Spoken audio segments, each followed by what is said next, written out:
বন্ধুরা, KBS group of কোচিংয়ের পক্ষ থেকে তোমাদের সকলকে জানাই স্বাগত। আজকে তোমাদের জন্য আরেকটি ভীষণ গুরুত্বপূর্ণ ভিডিও নিয়ে চলে এসেছি। আজকের এই ভিডিওর মাধ্যমে আমরা আলোচনা করব পশ্চিমবঙ্গ পুলিশ পরীক্ষার সিলেবাস সম্বন্ধে। তোমরা সকলেই হয়তো অবগত যে আগামী কিছুদিনের মধ্যেই কিন্তু পশ্চিমবঙ্গ পুলিশের 12,000 শূন্য পদে খুব শীঘ্রই নিয়োগ করা হবে। সেই পুলিশ পরীক্ষার প্রস্তুতির জন্য যেটি সবথেকে গুরুত্বপূর্ণ অংশ তা হলো সিলেবাস। সেই সিলেবাস নিয়েই আজকে তোমাদের এই ভিডিওর মাধ্যমে আলোচনা করব। তোমরা ভিডিওটি শেষ পর্যন্ত দেখতে থাকো এবং তোমরা যদি আমাদের এই চ্যানেলে নতুন হয়ে থাকো তবে অবশ্যই আমাদের এই KBS group of coaching YouTube চ্যানেলটিকে সাবস্ক্রাইব করে রাখবে, কারণ আমরা প্রতিনিয়ত তোমাদের এরকম গুরুত্বপূর্ণ আপডেট এবং জিকে ক্লাস দিয়ে থাকি। তো আজকের ভিডিওর যে আলোচ্য বিষয় তা হচ্ছে পশ্চিমবঙ্গ পুলিশ পরীক্ষার সিলেবাস। তার আগেও তোমাদের আমরা একটা ভিডিওর মাধ্যমে জানিয়েছিলাম যে পশ্চিমবঙ্গ পুলিশ পরীক্ষায় তুমি যদি আবেদন করতে চাও তবে তোমাদের কি কি শিক্ষাগত যোগ্যতা, তোমাদের কি কি শারীরিক মাপজোক, কি কি প্রয়োজন হবে সব কিছুই আগের একটি ভিডিওর মাধ্যমে আলোচনা করেছি। আর আজকে এই ভিডিওর মাধ্যমে আমরা আলোচনা করব সিলেবাস সম্বন্ধে, যা একটি ভীষণ গুরুত্বপূর্ণ অংশ। যদি আমরা বলি যে পশ্চিমবঙ্গ পুলিশ কনস্টেবল পরীক্ষার প্রিলিমিনারি পরীক্ষার সিলেবাস সম্বন্ধে, তাহলে তোমরা হয়তো সকলেই জানো যে এখানে জিকে থাকবে 40টি, 30টি থাকবে অঙ্ক এবং 30টি থাকবে রিজনিং। এতটুকু আমরা সকলেই জানি, কিন্তু আমরা এর ভিতরে অর্থাৎ জিকের কোন কোন বিষয় থেকে কোন কোন টপিক আমরা পড়লে আমরা হুবহু প্রশ্ন কমন পেয়ে যাব, তাছাড়া অঙ্কের কোন কোন চ্যাপ্টারগুলো যদি আমরা ভালো করে দেখে যাই তবে আমরা সেখান থেকে কমন পেতে পারি, বা রিজনিংয়ের কোন কোন চ্যাপ্টারগুলি দেখে গেলে আমরা হুবহু পরীক্ষায় কমন পাবো, সেটা নিয়েই কিন্তু আজকে আমরা এই ভিডিওটি তৈরি করেছি। তোমাদের সকলকেই বলে রাখি যে কোনো চাকরির পরীক্ষার প্রস্তুতির জন্য বা চাকরি পেতে হলে কিন্তু হার্ডওয়ার্ক করতে হবে, কিন্তু শুধু হার্ডওয়ার্ক করলেই হয় না, তার সাথে সাথে কিন্তু একটা স্মার্ট ওয়ার্কও করতে হবে। অর্থাৎ হার্ডওয়ার্ক তো অবশ্যই করতে হবে, তার সাথে যদি আমরা স্মার্ট ওয়ার্কটাকে যোগ করে দেই তাহলে কিন্তু পরীক্ষার প্রস্তুতির ক্ষেত্রে আমরা একটি গুরুত্বপূর্ণ ভূমিকা পালন করে থাকবে। তো বন্ধুরা, এই স্মার্ট ওয়ার্কটি তোমরা কিভাবে করতে পারো সেটা নিয়ে আজকের আমরা এই ভিডিওটি তৈরি করেছি। তোমরা ভিডিওটি কন্টিনিউ দেখতে থাকো। তো প্রথমে যেটা বলা হয়েছে, যে কোনো পরীক্ষায় পাশ করার জন্য সর্বপ্রথম যেটা প্রয়োজন সেটা হলো সঠিক প্রস্তুতি। যেটা একদম সঠিক কথা, যে প্রস্তুতি যদি আমাদের সঠিক থাকে তাহলে কিন্তু আমরা যে কোনো চাকরির পরীক্ষায় আমরা সাফল্য পেতে পারি। এবার প্রশ্ন হলো সঠিক প্রস্তুতি কিভাবে করবে, যেটা নিয়ে আজকের আমরা এই ভিডিওতে আলোচনা করব। অনেকের মতো সিলেবাস দেখে পড়লেই তো হয়ে যাবে, যেটা আমি বললাম, যেটা প্রথমেই, যে সিলেবাসে কি আছে, যে 40টি জিকে আছে, 30টি অঙ্ক আছে এবং 30টি রিজনিং আছে। এই হচ্ছে 100 নম্বরের সিলেবাস। এই অনুযায়ী আমরা পড়লে হয়ে যাবে। কিন্তু শুধু সিলেবাস নয়, বিগত বছরের পরীক্ষার প্রশ্নপত্র অনুসরণ করে প্রস্তুতি নিতে হবে। যে বিগত বছরের যদি আমরা প্রশ্নগুলো দেখি তাহলে কোন কোন টপিক থেকে ডাব্লিউবিপি পুলিশ কনস্টেবল পরীক্ষায় বারবার প্রশ্ন এসেছে সেই টপিকগুলি সম্বন্ধে কিন্তু আমাদের জানতে হবে। আর কোন কোন টপিকগুলো থেকে প্রশ্ন এসেছিল আজকের ভিডিওটি আমরা সেই হিসাবেই তৈরি করেছি। তোমরা সকলেই জানো মোট 100 নম্বরের পরীক্ষার সময়সীমা 1 ঘন্টা, নেগেটিভ মার্কিং থাকবে, তাই প্রতিটি প্রশ্নের উত্তর বুঝে শুনে দিতে হবে। তাহলে নেগেটিভ মার্কিং যেহেতু থাকছে তাহলে কিন্তু প্রতিটি প্রশ্নের উত্তর আমাদের সঠিকভাবে বুঝে শুনে দিতে হবে। দিয়ে দিলাম, তারপরে কিন্তু আমাদের নেগেটিভ মার্কিংয়ের সম্ভাবনা প্রবল থাকে। তো চলো ভিডিওটি পরে দেখে নেওয়া যাক। তারপরে বলা হয়েছে পশ্চিমবঙ্গ পুলিশ পরীক্ষার সিলেবাসে যে সিলেবাসে কি কি থাকে, এইটুকু জিনিস তোমরা সকলেই জানো, যে জেনারেল অ্যাওয়ারনেস এবং জেনারেল নলেজ যেটা 40 নাম্বার থাকবে, তাছাড়া গণিত থাকবে 30 এবং রিজনিং 30, অর্থাৎ 30, 30, 60 আর 40, এই টোটাল কিন্তু আমাদের 100 নম্বরের পরীক্ষা হয়ে যাবে। জেনারেল অ্যাওয়ারনেস এবং জেনারেল নলেজ থেকে কোন বিষয়গুলি পড়তে হবে, এখন যে জেনারেল অ্যাওয়ারনেস এবং জেনারেল নলেজের যে কোন কোন বিষয়গুলি আমাদের পড়তে হবে সেটা নিয়ে কিন্তু এখানে বলেছি। এখন যে স্ট্যাটিক জিকে পড়তে হবে, প্লাস পড়তে হবে ইতিহাস, তার সাথে থাকছে ভূগোল, বিজ্ঞান, যেখানে জীবন বিজ্ঞান এবং ভৌত বিজ্ঞান দুটো বিষয় আছে, তাছাড়া থাকছে হচ্ছে সংবিধান, কারেন্ট অ্যাফেয়ার্স আর হচ্ছে কম্পিউটার আর খেলাধুলো। এই সমস্ত বিষয়গুলো কিন্তু আমাদের পশ্চিমবঙ্গ পুলিশ পরীক্ষার প্রস্তুতির জন্য পড়তে হবে। তারপরে যদি আমরা দেখে নিই যে স্ট্যাটিক জিকে, এখন স্ট্যাটিক জিকে তো জানলাম যে আমাদের স্ট্যাটিক জিকে পড়তে হবে, কিন্তু স্ট্যাটিক জিকের মধ্যে কোন কোন টপিকগুলোর প্রতি আমাদের সব থেকে গুরুত্ব দিতে হবে সেইগুলোই কিন্তু এখন আলোচনা করেছে। দেখো স্ট্যাটিক জিকের যে পার্টটা আছে সেখান থেকে উচ্চতম, তোমরা হয়তো দেখবে বারবার এই প্রশ্নগুলি কিন্তু পরীক্ষায় এসে থাকে যে ভারতের উচ্চতম শৃঙ্গ কী, ভারতের উচ্চতম বাঁধ কোনটি, ভারতের উচ্চতম বিল্ডিং কোনটি। এই তাহলে উচ্চতম বা ভারতের ক্ষেত্রে নয়, শুধু পশ্চিমবঙ্গের ক্ষেত্রে প্লাস হচ্ছে বিশ্বের ক্ষেত্রে এই সবগুলো কিন্তু উচ্চতম, এগুলো কিন্তু পড়তে হবে। তারপরে আছে দীর্ঘতম, অর্থাৎ ভারতের দীর্ঘতম নদী কোনটি, পশ্চিমবঙ্গের দীর্ঘতম নদী কোনটি, পৃথিবীর দীর্ঘতম নদী কোনটি। এই দীর্ঘতম জিনিসটাও কিন্তু ভীষণ গুরুত্বপূর্ণ।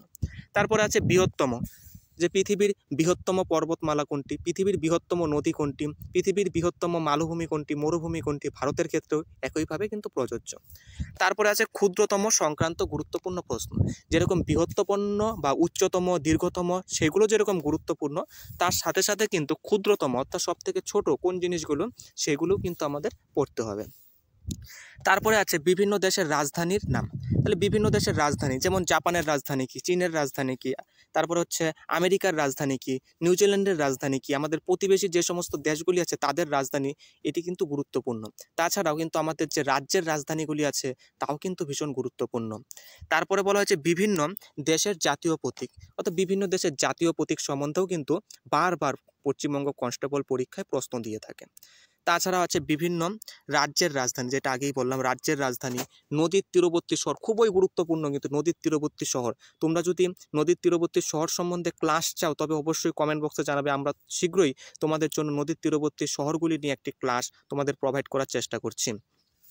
তাছাড়া আছে বিভিন্ন দেশের মুদ্রার নাম, বিভিন্ন দেশের সীমারেখা, অর্থাৎ কোন সীমারেখা কোন নামে পরিচিত, ভারত আফগানিস্তান সীমারেখার নাম কি, ভারত বাংলাদেশ সীমারেখার নাম কি, ভারত পাকিস্তান সীমারেখার নাম কি।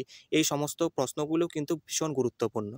তাছাড়া বিভিন্ন অভয়ারণ্যের অবস্থান, তোমরা যদি দেখো বিগত যে 28শে জানুয়ারি এসআই পরীক্ষা হয়ে গেল, তাছাড়া 21শে জানুয়ারি হচ্ছে লেডি কনস্টেবল পরীক্ষা হয়ে গেল, তাই এই টপিকটা থেকে কিন্তু প্রশ্ন তোমাদের এসেছে। তাছাড়া বিভিন্ন রাজ্যের নৃত্য, যে ভাংড়া কোন রাজ্যের নৃত্য, বিহু কোন রাজ্যের নৃত্য, তারপর ছৌ কোন রাজ্যের নৃত্য, এই নৃত্যগুলোও কিন্তু ভীষণ গুরুত্বপূর্ণ।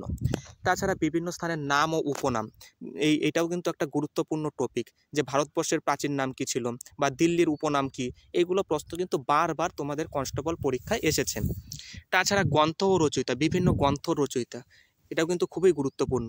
সাহিত্যিক ও ছদ্মনাম, এই বিষয়ে কিন্তু তোমাদের ক্লাস আমরা আমাদের চ্যানেলে আগেই প্রোভাইড করে দিয়েছি, তোমরা যদি দেখে না থাকো তবে অবশ্যই দেখে নেবে। বিভিন্ন বিষয়ের জনক, কম্পিউটারের জনককে, বিভিন্ন বিষয়ের জনক নিয়েও কিন্তু ভীষণ গুরুত্বপূর্ণ এই টপিকটি পশ্চিমবঙ্গ পুলিশ পরীক্ষার জন্য। তাছাড়া বিভিন্ন গবেষণাগার, তারপরে বিভিন্ন বিষয় সংক্রান্ত বিদ্যা, এই সমস্ত টপিকগুলো কিন্তু তোমাদের ডাব্লিউপি কনস্টেবল পরীক্ষার জন্য ভীষণ গুরুত্বপূর্ণ। তোমরা এই সমস্ত টপিকগুলো কিন্তু ধরে ধরে যদি পড়াশোনা করো, ডাব্লিউপি কনস্টেবল পরীক্ষায় হুবহু তোমরা কোশ্চেন কমন পেয়ে যাবে। তার পরবর্তীতে দেখি তাছাড়াও যে আরও ছিল কিছু প্রশ্ন, যেটা হচ্ছে বিভিন্ন সদর দপ্তর, অর্থাৎ WTO সদর দপ্তর কোথায়, তারপরে বিশ্ব ব্যাংকের সদর দপ্তর কোথায়, সম্মিলিত জাতিপুঞ্জের সদর দপ্তর কোথায়। এই প্রশ্নগুলোও কিন্তু ভীষণ গুরুত্বপূর্ণ। তারপরে বিভিন্ন বাদ্যযন্ত্রের সাথে যুক্ত ব্যক্তি, এই সম্বন্ধেও কিন্তু আমাদের চ্যানেলে ক্লাস, গুরুত্বপূর্ণ বাদ্যযন্ত্রের সাথে যুক্ত ব্যক্তিদের নিয়ে ক্লাস দেওয়া আছে, তোমরা অবশ্যই দেখে নেবে। তাছাড়া বিভিন্ন নৃত্যর সাথে যুক্ত ব্যক্তি, এই বিষয়েও কিন্তু ক্লাস আমাদের চ্যানেলে দেওয়া আছে। তাছাড়া বিভিন্ন চরিত্র এবং তাদের স্রষ্টার নাম, গুরুত্বপূর্ণ দিবস, যে বিশ্ব জলাভূমি দিবস কবে পালিত হয়, বিশ্ব যুব দিবস কবে পালিত হয়, বা জাতীয় যুব দিবস কবে পালিত হয়, এইটি কিন্তু গুরুত্বপূর্ণ একটা টপিক।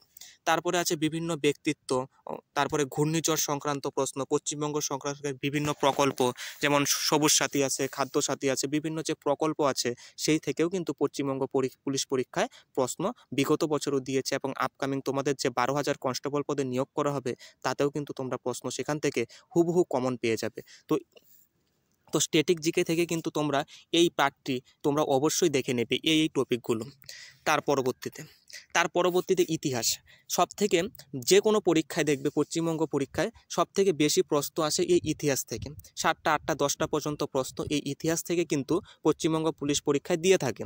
তবে ইতিহাসের গুরুত্বপূর্ণ যে বিষয়গুলি তোমাদের বা যে গুরুত্বপূর্ণ টপিকগুলি তোমাদের পড়তে হবে তা হলো বিভিন্ন গুরুত্বপূর্ণ যুদ্ধ, অর্থাৎ কোন যুদ্ধ কত সালে হয়েছিল, কাদের মধ্যে হয়েছিল, এটি কিন্তু খুবই গুরুত্বপূর্ণ ইতিহাসের থেকে। তারপরে আছে বিভিন্ন বংশের প্রতিষ্ঠাতা, অর্থাৎ দাস বংশের প্রতিষ্ঠাতা, বিভিন্ন বংশের প্রতিষ্ঠাতা অর্থাৎ দাস বংশের প্রতিষ্ঠাতাকে, খলজি বংশের প্রতিষ্ঠাতাকে, মুঘলের সাম্রাজ্যের প্রতিষ্ঠাতাকে, এটা কিন্তু খুবই গুরুত্বপূর্ণ। তাছাড়া শ্রেষ্ঠ রাজা এবং শেষ রাজা অর্থাৎ কোনো বংশর বা কোনো একটা সাম্রাজ্যের শেষ রাজাকে, প্রথম রাজাকে, এটা কিন্তু খুবই গুরুত্বপূর্ণ। তাছাড়া বিভিন্ন সভা এবং প্রতিষ্ঠাতা অর্থাৎ বিভিন্ন সভা, যেমন তত্ত্ববোধিনী সভা আছে, আত্মীয় সভা আছে, কে প্রতিষ্ঠা করেছিল এবং প্রতিষ্ঠাতা করেছিল, কবে প্রতিষ্ঠা করেছিল, এই সমস্ত বিষয়গুলো কিন্তু খুবই গুরুত্বপূর্ণ। তাছাড়া আরেকটা গুরুত্বপূর্ণ টপিক হচ্ছে মোগল সাম্রাজ্য। এই মোগল সাম্রাজ্য থেকে তোমাদের কিন্তু বহু প্রশ্ন পরীক্ষায় এসেছে এবং আগামীতেও আসবে। তাছাড়া সুলতানি বংশ, তাছাড়া ভারতীয় জাতীয় কংগ্রেস খুব একটা গুরুত্বপূর্ণ অংশ। ভারতীয় জাতীয় কংগ্রেস প্রতিটি পরীক্ষায় 2 থেকে 3টি প্রশ্ন কিন্তু তোমাদের এই জাতীয় কংগ্রেস থেকে দিয়ে থাকে। তাছাড়া আছে ভারতের স্বাধীনতা সংগ্রাম অর্থাৎ ভারতের যে ফ্রিডম মুভমেন্ট আছে সেখান থেকেও কিন্তু প্রশ্ন তোমাদের দিয়ে থাকে। তাছাড়া বিভিন্ন বইয়ের লেখক অর্থাৎ বিভিন্ন যে ঐতিহাসিক বইগুলি আছে সেই বইয়ের লেখক সম্বন্ধেও কিন্তু প্রশ্ন তোমাদের পরীক্ষায় দিয়ে থাকে। তাছাড়া বিভিন্ন পত্রিকার সম্পাদক, যেমন আনন্দবাজার পত্রিকার সম্পাদককে, তারপরে হচ্ছে ভারতের প্রথম সংবাদপত্র কি, এই সমস্ত গুরুত্বপূর্ণ প্রশ্নগুলি কিন্তু তোমাদের পরীক্ষায় দিয়ে থাকে। তাছাড়া আছে গুরুত্বপূর্ণ উক্তি অর্থাৎ কোন উক্তিটি কে বলেছে, যে সব লাল হো জায়গা কে বলেছিল, এই সমস্ত উক্তিগুলো কিন্তু বারবার তোমাদের পরীক্ষায় দিয়ে থাকে। তো এই টপিকগুলো ইতিহাসের থেকে তোমরা যদি দেখে থাকো তো হুবহু তোমরা পরীক্ষায় কিন্তু প্রশ্ন কমন পাবেই। আর তোমরা এই গুরুত্বপূর্ণ উক্তি নিয়ে কিন্তু আমাদের ভিডিওতে আমাদের চ্যানেলে অনেক দিন আগেই কিন্তু ক্লাস দেওয়া হয়েছে। যদি তোমরা দেখে না থাকো তবে অবশ্যই সেই ক্লাসটি গিয়ে এক্ষুনি দেখে নাও। তার পরবর্তীতে এখানে ভূগোল থেকে কোন কোন টপিকগুলি পড়লে তোমরা প্রশ্ন কমন পেতে পারো সেই টপিকগুলো কিন্তু আমরা এখানে তুলে ধরেছি। তাহলে ভূগোল থেকে যেটা আসে সেটা হচ্ছে বিভিন্ন দেশ ও ভারতের বিভিন্ন রাজ্যের সীমারেখা অর্থাৎ বিভিন্ন দেশের সাথে ভারতের সীমারেখা বা ভারতের বিভিন্ন রাজ্যের যে সীমারেখা সেটা কিন্তু খুবই গুরুত্বপূর্ণ, যা স্ট্র্যাটেজিকের ক্ষেত্রেও আমরা বলেছি। তাছাড়া ভারত আর তার প্রতিবেশী দেশ, ভারতের যে প্রতিবেশী দেশগুলো আছে তাদের সম্বন্ধে জানতে হবে, তাদের রাজধানী কী, তাদের গুরুত্বপূর্ণ মুদ্রা কী, এই সমস্ত জিনিসগুলো কিন্তু জানতে হবে। তাছাড়া সৌরজগৎ একটি খুবই গুরুত্বপূর্ণ অধ্যায়, যে সৌরজগৎ, সেই সৌরজগৎ সম্বন্ধে ক্লাস কিন্তু আমাদের চ্যানেলে কালকেই দেওয়া হয়েছে, তোমরা গিয়ে দেখে নেবে। তাছাড়া হচ্ছে পর্বত, ভারতের যে বিভিন্ন গুরুত্বপূর্ণ পর্বত, সর্বোচ্চ শৃঙ্গ, এগুলো দেখতে হবে। হিমবাহ, জলপ্রপাত, হ্রদ, নদ নদী এবং বাঁধ, গুরুত্বপূর্ণ তৃণভূমি এবং অবস্থান, এই টপিকগুলো থেকে কিন্তু বারংবার তোমাদের WBP কনস্টেবল পরীক্ষায় প্রশ্ন এসেছে এবং আগামীতেও আসবে।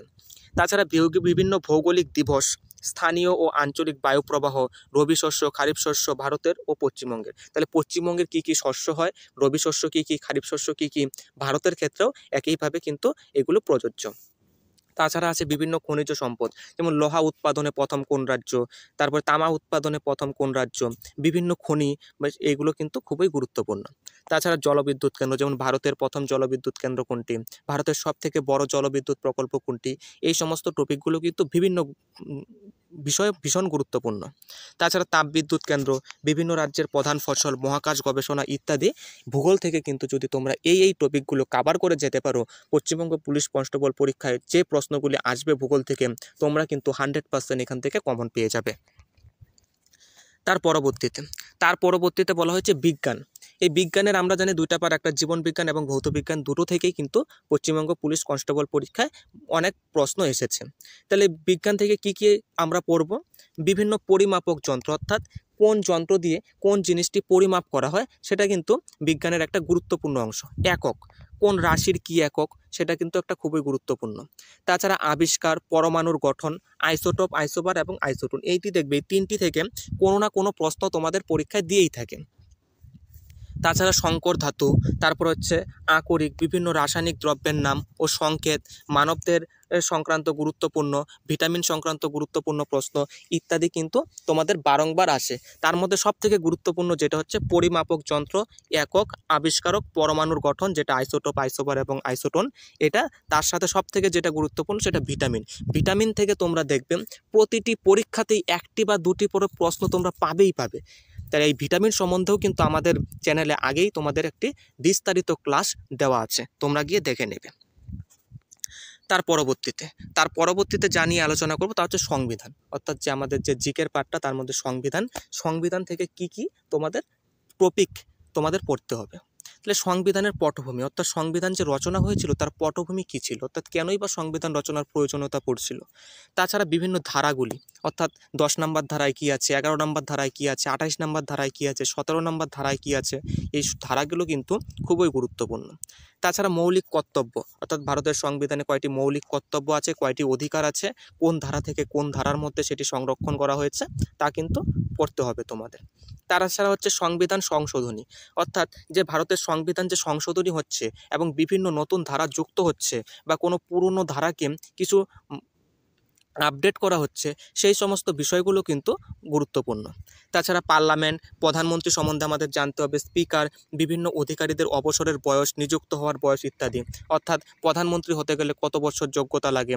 তাছাড়া হচ্ছে সুপ্রিম কোর্টের বিচারপতিদের অবসরের বয়স কত, এই সমস্ত বিষয়গুলি কিন্তু খুবই গুরুত্বপূর্ণ এই সংবিধান থেকে। তারপরে কারেন্ট অ্যাফেয়ার্সের কোন কোন টপিকগুলো আমরা পড়ে যাব। তাহলে কারেন্ট অ্যাফেয়ার্সের থেকে পড়ে যাব বিভিন্ন কোম্পানির সিইও, যেটা চিফ এক্সিকিউটিভ অফিসার, বিভিন্ন কোম্পানির সিইও। তাছাড়া মুখ্যমন্ত্রী ও রাজ্যপালের নাম, অর্থাৎ ভারতের যতগুলি রাজ্য আছে তাদের মুখ্যমন্ত্রী এবং রাজ্যপালের নাম আমাদের পড়ে যেতে হবে, বা কে কোন পদে আছে বা সাম্প্রতিক কে কোন পদে আছে, যেটা সেনাবাহিনীর প্রধানকে, জলবাহিনীর প্রধানকে, বা বায়ুর শক্তির প্রধানকে, এই সমস্ত কিন্তু হচ্ছে, বা বায়ুবাহিনীর প্রধানকে, এটা এর পড়ে যেতে হবে। তাছাড়া বিভিন্ন দেশের যে গুরুত্বপূর্ণ, যেরকম যে আমাদের রিপাবলিক ডের প্রধান অতিথি কে ছিল, বা আমেরিকার রাষ্ট্রপতির নাম কি, এগুলোও কিন্তু আমাদের খুবই গুরুত্বপূর্ণ। তাছাড়া আছে গুরুত্বপূর্ণ পুরস্কার প্রাপক, বিভিন্ন যে পুরস্কার, যেমন ভারতের যে পদ্ম পুরস্কার আছে, সে কিছুদিন আগেই পদ্ম পুরস্কার দেওয়া হলো, সেটা কিন্তু খুবই গুরুত্বপূর্ণ। আর এই পদ্ম পুরস্কার সম্পর্কে কিন্তু আমাদের বিস্তারিত ক্লাস আমাদের চ্যানেলে দেওয়া আছে। তাছাড়া বিভিন্ন খেলার আয়োজনকারী দেশ ও সাল ইত্যাদি। তাছাড়া বিভিন্ন খেলা যে হচ্ছে, যেরকম আমাদের ক্রিকেট বিশ্বকাপ হয়ে গেল, তার প্রধান আয়োজক কে ছিল, তাছাড়া কে জিতেছে, কে সব থেকে বেশি উইকেট পেয়েছে, কে সব থেকে বেশি রান করেছে, এগুলো কিন্তু খুবই গুরুত্বপূর্ণ। তাই কারেন্ট অ্যাফেয়ার্সের থেকে এই টপিকগুলো যদি তোমরা পড়ে যাও, তাহলে কিন্তু পরীক্ষায় তোমরা হুবহু কমন পেয়ে যাবে। তাছাড়া অঙ্ক, কারণ সব থেকে গুরুত্বপূর্ণ একটা পরীক্ষার ক্ষেত্রে হচ্ছে অঙ্ক। সেই অঙ্ক থেকে কোন কোন চ্যাপ্টারগুলি বা টপিকগুলি যদি তোমরা পড়ে যাও, তাহলে তোমরা হচ্ছে প্রশ্ন কমন পাবে। আর অঙ্কর ক্ষেত্রে তো কমন হয় না, সেটা হচ্ছে মানে তোমরা হচ্ছে অঙ্কের নিয়মটা জেনে থাকবে এবং সেটা গিয়ে তোমরা পরীক্ষা হলে তোমরা করতে পারবে অঙ্কটি। তাহলে প্রথম যেটা আছে ভগ্নাংশ থেকে বারবার প্রশ্ন আসে। গসাগু লসাগু থেকে পরীক্ষায় প্রশ্ন থাকেই। তারপরে অনুপাত ও সমানুপাত, এখান থেকেও কিন্তু তোমাদের পরীক্ষায় প্রশ্ন থাকে। অংশীদারি কারবার, যেটা লাভ ক্ষতি আছে, সেখান থেকেও কিন্তু প্রশ্ন থাকে। তারপর আছে সময় কার্য থেকে প্রশ্ন থাকে। নল ও চৌবাচ্চা থেকে প্রশ্ন থাকে। সময় দূরত্ব, যেটা গতিবেগ, এটা থেকেও প্রশ্ন থাকে, যেখানে ট্রেন সংক্রান্ত বিভিন্ন অঙ্ক চলে আসবে। তারপরে নৌকা ও স্রোত, এখান থেকেও প্রশ্ন থাকবে। শতকরা, লাভ ক্ষতি, সরল সুদ, মিশ্রণ ইত্যাদি। সরল সুদ, তারপরে হচ্ছে এটা কম্পাউন্ড ইন্টারেস্ট, যেটা আর কি, সেখান থেকেও কিন্তু আর হচ্ছে মিশ্রণ। এই চ্যাপ্টারগুলি যদি তোমরা ভালো করে প্রস্তুতি নিয়ে যাও, তাহলে কিন্তু তোমরা পরীক্ষায় ভালো একটা স্কোর করতে পারবে। তারপরে লাস্ট যে এটা ছিল, যে আমাদের রিজনিং বা লজিক্যাল অ্যানালিসিস, সেখান থেকে কি কি টপিক যদি তোমরা পড়ে যাও, তাহলে তোমরা সেখান থেকেও প্রশ্ন কমন পেয়ে যাবে। তাহলে হচ্ছে প্রথমে যেটা আছে সংখ্যা শ্রেণী, বর্ণ সংখ্যা শ্রেণী, তারপরে বর্ণ শ্রেণী, শ্রেণী বিভাজন, সাদৃশ্য, সাংকেতিক চিত্র এবং অসাংকেতিককরণ, দিক নির্ণয় সংক্রান্ত সমস্যা, ভ্যানচিত্র, লুপ্ত সংখ্যা নির্ণয়, এটা কিন্তু থাকেই বারবার। তারপরে ম্যাট্রিক্স কোডিং, বর্ণমালা সংক্রান্ত সমস্যা, সংখ্যা ও সময় ক্রমবিন্যাস, ক্রম নির্ণয়, গাণিতিক ক্রিয়া যুক্তি অনুযায়ী শব্দবিন্যাস, রক্তের সম্পর্ক, যে একজন মহিলা তাকে দেখিয়ে ধরলো তিনি আমার বাবার ছেলের ভাই, তাহলে আমার কি হবে, সেরকম বিভিন্ন প্রশ্ন তোমাদের কিন্তু এসে থাকে। তাছাড়া আসন বিন্যাস, বিবৃতি ও আনুমানিক চিত্রদল, জ্যামিতিক চিত্র গণনা ইত্যাদি। বা যে একটা ত্রিভুজ দেওয়া থাকলো যেখানে কতগুলি ত্রিভুজ আছে, বা একটা চতুর্ভুজ আঁকিয়ে দেওয়া থাকলো যেখানে কতগুলি চতুর্ভুজ আছে, এই সংক্রান্ত যে বিষয়গুলি, সেটা কিন্তু পশ্চিমবঙ্গ পুলিশ পরীক্ষায় বারংবার দিয়ে থাকে। তো এই ভিডিওটি তোমাদের কেমন লেগেছে তা অবশ্যই তোমরা জানাবে, এবং যদি ভিডিওটি ভালো লাগে লাইক করতে ভুলবে না, এবং তুমি যদি নতুন হয়ে থাকো আমাদের এই চ্যানেলে, তবে অবশ্যই আমাদের চ্যানেলটিকে সাবস্ক্রাইব করে পাশে থাকা বেল আইকনটি প্রেস করে দেবে। তো ধন্যবাদ বন্ধুরা।